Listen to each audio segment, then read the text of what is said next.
Happy Monday. Um, I'm in a good mood, just really, really sleepy. So it's going to be a short live session and then a nap before I go back to work. Um, but my topic is reinventing yourself.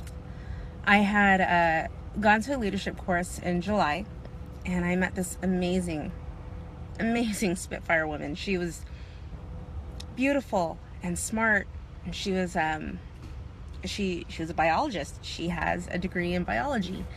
And when we first met, it was in this room full of doctors and lawyers and business owners and these just actors, just phenomenal people that do amazing things with their life already. And she had this look on her face like, I don't know if I belong here. And I'm thinking, seriously, you're a scientist. How can you not belong here? I at the time was still figuring out what it was to be me. I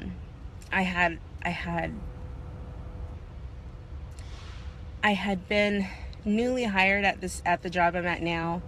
It was I'm still gaining my legs from this whole upheaval that has been my life over the last couple of years.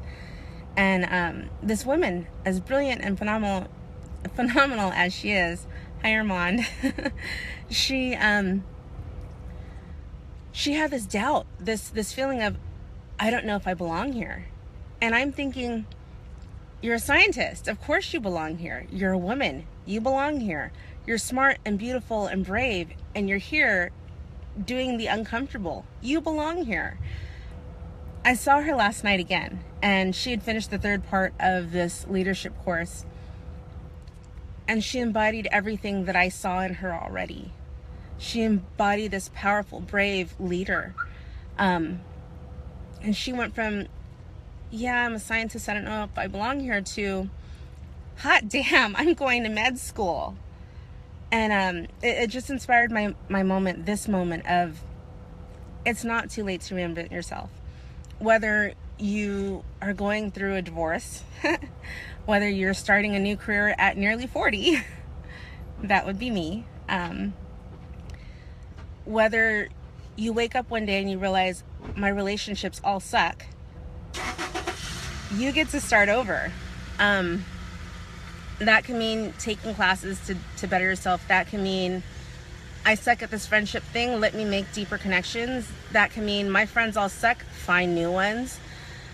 It's not too late to decide that you don't like what your life looks like and you can change it. You get to wake up one day and say, I can create my existence. You don't like your job, find a new one. I'm not saying quit your job and struggle through life, because that's not using wisdom. But if you're working, you don't love your job, you get to start looking again, and you get to be picky, and you get to decide, no, what you're offering is not what I want, because I want better than I have, and that's not you. It's the same with dating. It's the same with your relationships. It's the same with what you do in your free time. I mean, seriously, we have this life, this opportunity to live every day like every breath matters.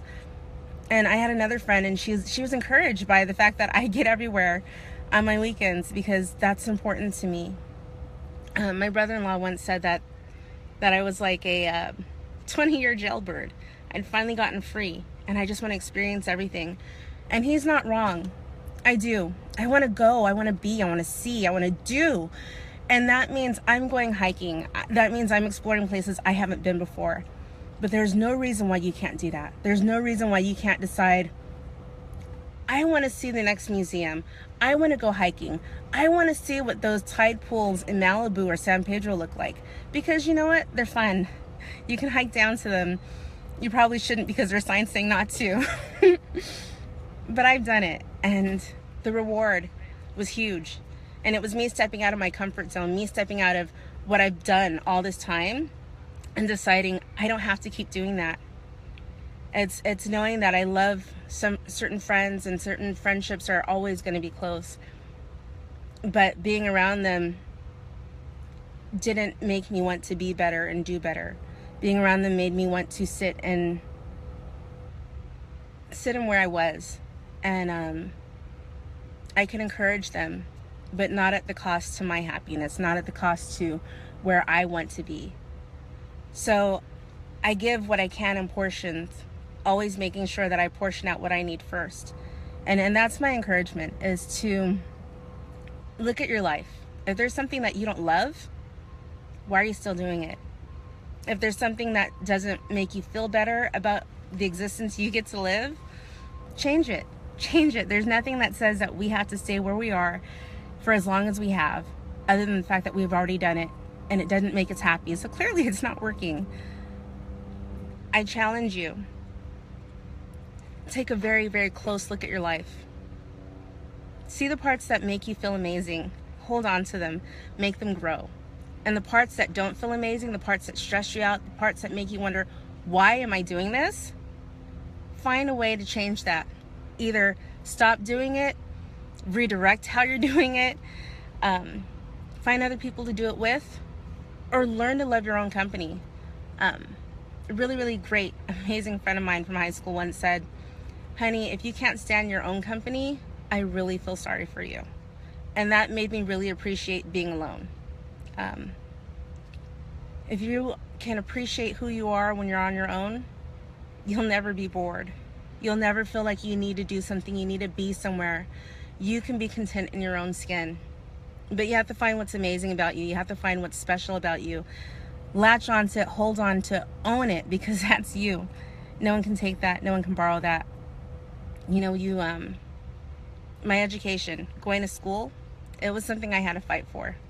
It was something I had to say, no, this is important to me. It was something that I was supported by with my parents, but it was still something I had to figure out, I had to do as mom, as wife, as student, as person that got to study and write these term papers and still go home and make dinner and do laundry and do everything else that a mom's supposed to do.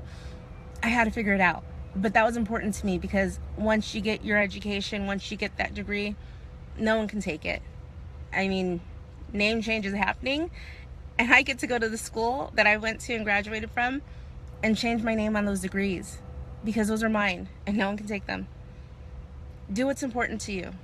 You don't need to live anyone else's life. You don't need to follow anyone else's pattern, because this is you. This is your choice. This is what you get to do with who you are and who you get to be. And it's a gift. Your life is a gift. Treat it like a gift. It's yours. Now for that nap. You have a great day, a blessed week. Do amazing stuff. Live epically. Do amazing, epic shit. Take no prisoners, because this is your life. No one's going to live it for you. No one's going to hold your regrets. No one's going to hold your shame, your guilt, your love, your expectancy, your fear, your stress. That's all in you. That's all your heart. That's all your head. No one else gets to take part in that. So own it. Make it what you want it to be. Make your life yours. Make it your special gift. And stop being a bitch to your circumstances. You have a great one.